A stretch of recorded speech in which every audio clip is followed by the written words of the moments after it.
नमस्कार, स्वागत है आपका सिटी पोस्ट लाइव में। मैं हूं मुस्कान। सी वोटर सर्वे को अगर सच माने तो चुनाव आते आते जनसुराज के साथ एनडीए की सीधी लड़ाई हो जाएगी।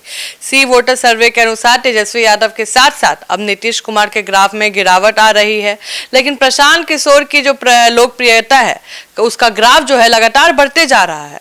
इस पर बातचीत करने के लिए हमारे साथ मौजूद हैं वरिष्ठ पत्रकार श्रीकांत प्रत्युष। सर, कैसे देखते हैं इस ग्राफ को? देखिए, पहले सी वोटर के सर्वे पर एक नज़र डाल लीजिए। तेजस्वी यादव की लोकप्रियता पहले फरवरी महीने में 41% थी। मतलब 41% लोग चाहते थे कि तेजस्वी यादव सीएम बनेंगे। अब वो 31% पर पहुंच गई है। मतलब अब 10% गिरावट आई है। ये बहुत बड़ी गिरावट है। नीतीश कुमार जो लगातार 18% लोगों की पसंद बने हुए थे, अब उनके ग्राफ में भी गिरावट आई है और अब केवल 15% लोग ही चाहते हैं कि वो मुख्यमंत्री बने रहें। और प्रशांत किशोर, जिनको केवल 15% लोग चाहते थे कि सीएम बने, अब 22% लोग उनको अपना नेता मानने लगे हैं, अपना सीएम मानने लगे हैं। सर, यह माने कि जो सी वोटर सर्वे के अनुसार जो प्रशांत किशोर और एनडीए की सीधे बीच लड़ाई है, मुकाबला हो सकता है, क्या वो सच है? जहां लोग कह रहे थे कि एनडीए और महागठबंधन की लड़ाई है, जन स्वराज का ही नहीं है, और जो हम सर्वे देख रहे हैं इसमें तो जन स्वराज और एनडीए की लड़ाई है। देखिए, हम तो सर्वे को आधार बनाकर ही बात कर रहे हैं। सर्वे पर अगर भरोसा करें तो प्रशांत किशोर का ग्राफ बहुत तेजी से बढ़ रहा है। अब चौथे नंबर पर थे प्रशांत किशोर शुरू में, फिर तीसरे पर आए, अब दूसरे पर आ गए हैं। और दूसरे पर आ गए हैं तो उनका मुकाबला सीधे किससे है? अब ना उनका नीतीश कुमार से मुकाबला है, ना सम्राट चौधरी से है, और ना चिराग पासवान से है। सीधे मुकाबला हो गया किसके साथ? तेजस्वी के साथ। अब तेजस्वी यादव में और प्रशांत किशोर में बिहार के लोग तुलना करेंगे तो कौन भारी पड़ेगा? स्वाभाविक है ना। तो मुझे लगता है कि अब नंबर 1 पर आने में बहुत देर नहीं है। अगर इसी सर, प्रशांत किशोर तो हमेशा बीजेपी का बैंड बजाते रहते हैं, राजद पे कहाँ इतना बोलते हैं, बीजेपी के नेताओं के बारे में ज्यादा बोलते हैं। नहीं, शुरू में प्रशांत किशोर आरजेडी के खिलाफ ही बोलते थे, आप ध्यान दिया होगा, और लालू जी के खिलाफ और तेजस्वी यादव के खिलाफ ही बोलते थे। वो कहते थे कि 9वीं पास 9वीं फेल है, ठीक है, और उसको लालू यादव चाहते हैं कि बिहार का राजा बन जाए। और लोगों को समझाते थे कि आप लोगों को अपने एमए पास बेटों की चिंता नहीं है भविष्य की। लालू जी अपने 9वीं फेल बेटे को मुख्यमंत्री बनाना चाहते हैं, तो लोगों को यही समझा रहे हैं कि भाई अब लालू जी के बेटे को मुख्यमंत्री बनाने के लिए वोट मत दीजिए। पहले लालू जी को मुख्यमंत्री बनाने के लिए वोट दिया, अब उनके बेटे को बनाने के लिए दोगे। फिर नीतीश कुमार को मुख्यमंत्री बनाने के लिए दिया, अब उनके बेटे निशांत को बनाने के लिए दोगे। ये कब तक चलता रहेगा? अपने बेटे के भविष्य क्यों नहीं देख रहे हो? अपने बेटे के भविष्य को बनाने के लिए वोट क्यों नहीं दे रहे हो? तो कह रहे हैं कि पार्टी और नेता किसी को वोट नहीं देना है, सही उम्मीदवार का चयन करना है। सर, प्रशांत किशोर की जनसभा में भीड़ हम भी देख रहे हैं, आप भी देख रहे हैं, क्या ये भीड़ वोट में तब्दील होगा? क्योंकि देखने वाले लोग, जैसे अभी हम यात्रा देख रहे थे, राहुल गांधी और तेजस्वी यादव की यात्रा थी, तो एक वीडियो वायरल हुआ था, उसमें पब्लिक ओपिनियन में जनता बोली कि यहाँ पे जो भीड़ दिख रहा है वो आपको हेलीकॉप्टर देखने के लिए आधा लोग आया है, और जब वोट नहीं पड़ेगा तो राहुल गांधी बोलेंगे कि वोट चोरी हो गया। तो क्या सर, देखने वाली भीड़ और वोट देने वाली भीड़ में कितना अंतर हो? अब देखिए, प्रशांत किशोर तो हेलीकॉप्टर से घूम नहीं रहे हैं, वो तो सड़क से ही घूम रहे हैं। तो ये तो नहीं कह सकते कि हेलीकॉप्टर देखने के लिए भीड़ जुट रही है। तो उनकी सभाओं में पहले भीड़ नहीं जुटती थी, 500-1000 लोग ही होते थे। लेकिन पिछले 6 महीने से उनका ग्राफ बढ़ रहा है और उनकी सभाओं में भीड़ जुट रही है। और विपक्ष तो कह रहा है कि भाई पैसा देकर बुलाते हैं भीड़ को।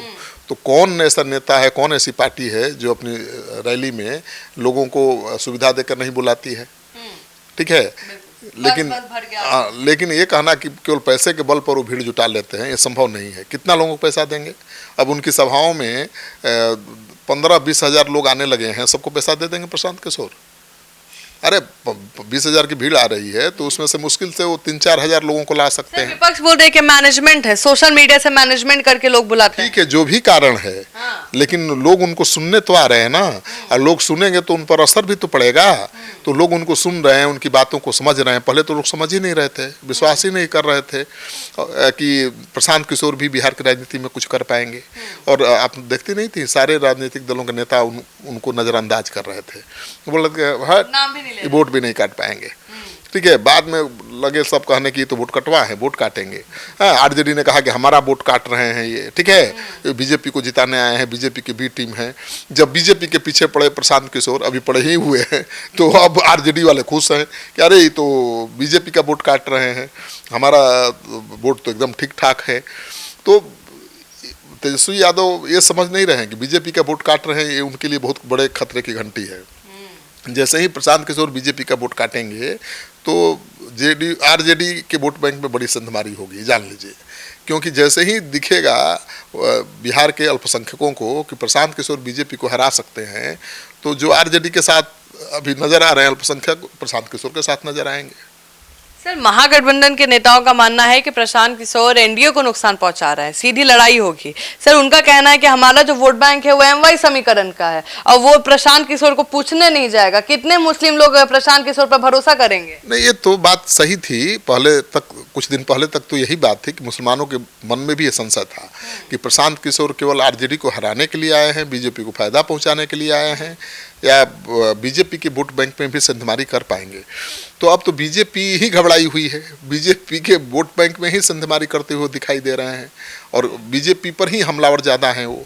तो अब जो अल्पसंख्यक हैं उनको विकल्प के रूप में देखने लगे हैं। उनको लगता है कि नहीं भाई, बीजेपी को हराना है। तो मुस्लिम और यादव देख सकती है प्रशांत किशोर को, लालू जी से हटने का नाम लेगी? क्योंकि सर्वे में आ रहा है कि 5% ही हैं जो प्रशांत किशोर को थोड़ा देखेंगे। नहीं, यादव तो गोलबंद है, भावनात्मक रूप से जुड़े हुए हैं लालू जी के साथ।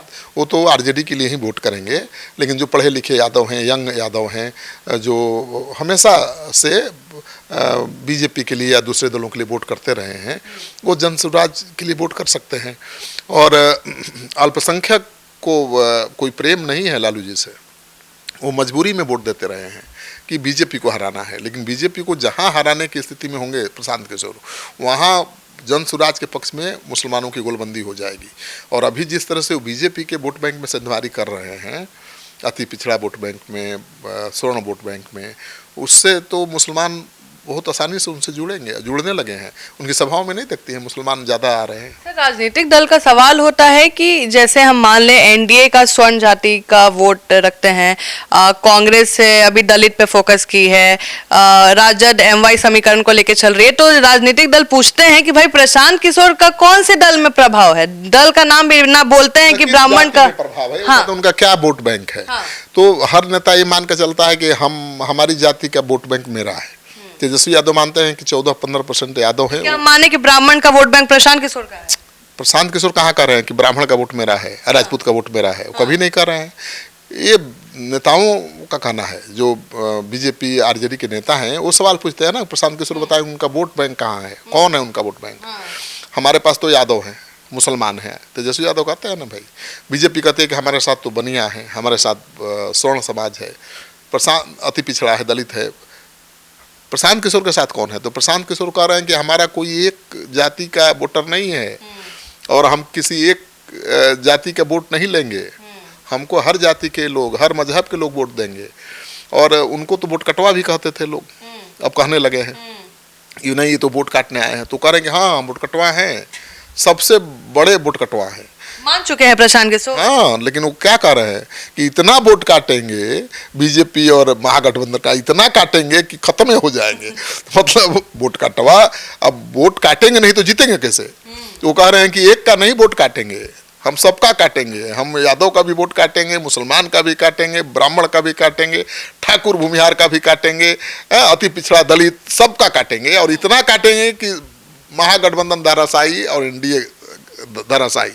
वो देखिए, एक दावा कर रहे हो कि अगर ये मुसलमानों को समझा रही है आरजेडी कि केवल आरजेडी को हराने के लिए, बीजेपी को फायदा पहुंचाने के लिए आए हैं प्रशांत किशोर, तो कह रहे हैं कि आरजेडी जिन मुस्लिम बहुल इलाकों में मुसलमानों को उम्मीदवार बनाएगी, वहां से वो मुस्लिम उम्मीदवार नहीं देंगे। ये तो बहुत बड़ा ऐलान है।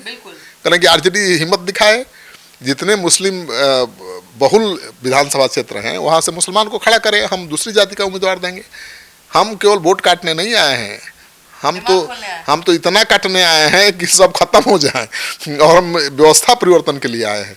तो प्रशांत किशोर ने तो चुनौती दे दी है तेजस्वी को कि जितना मुस्लिम बहुल विधानसभा है वहाँ आप मुसलमान उम्मीदवार दीजिए। लेकिन बीजेपी सर्वे को नहीं मान रही है, बोल रही है अपने मन से कुछ भी सर्वे बना दीजिएगा कि एनडीए ही नहीं है मैच में। अब सी वोटर तो बहुत रिप्यूटेड सर्वे कंपनी है और उस पर तो बीजेपी भी भरोसा करती रही है, ऐसा थोड़े है। अब पक्ष में नहीं है तो भैया बीजेपी बोल रही है हम सर्वे कराएंगे, अलग सर्वे होगा। बीजेपी का जो इंटरनल सर्वे है उसकी भी रिपोर्ट सामने आ गई है और महागठबंधन और एनडीए के बीच लड़ाई है और अंतर वोटों का केवल 3% का है। और अभी तो सॉलिड रूप नहीं ले पाया है महागठबंधन। आप देख नहीं रहे अरुण भारती क्या कर रहे हैं कि अभी कौन दल कहाँ जाएगा कोई नहीं जानता। अभी तो हम हैं एनडीए में, लेकिन कौन कब कहाँ चल जाएगा कोई जानता है। वो इशारा कर रहे हैं, इशारा कर रहे हैं। तो अब मुकेश सहनी का भी वही हाल है। तो अभी तो सॉलिड रूप महागठबंधन नहीं ले पाया है। और इस बीच जो सर्वे आया है वो डराने वाला है स्थापित दलों को, और प्रशांत किशोर के प्रति आकर्षण बढ़ाने वाला है। आप देख नहीं रहे हैं कि चिराग पासवान प्रशांत किशोर के खिलाफ कुछ नहीं सुनना चाहते, प्रशांत किशोर चिराग पासवान के खिलाफ कुछ नहीं बोलते, मुकेश सहनी भी लगे हाथ तारीफ कर रहे हैं प्रशांत किशोर का। तो प्रशांत किशोर एक ताकत के रूप में उभर तो रहे हैं, और स्थापित दलों की बेचैनी तो बढ़ रही है।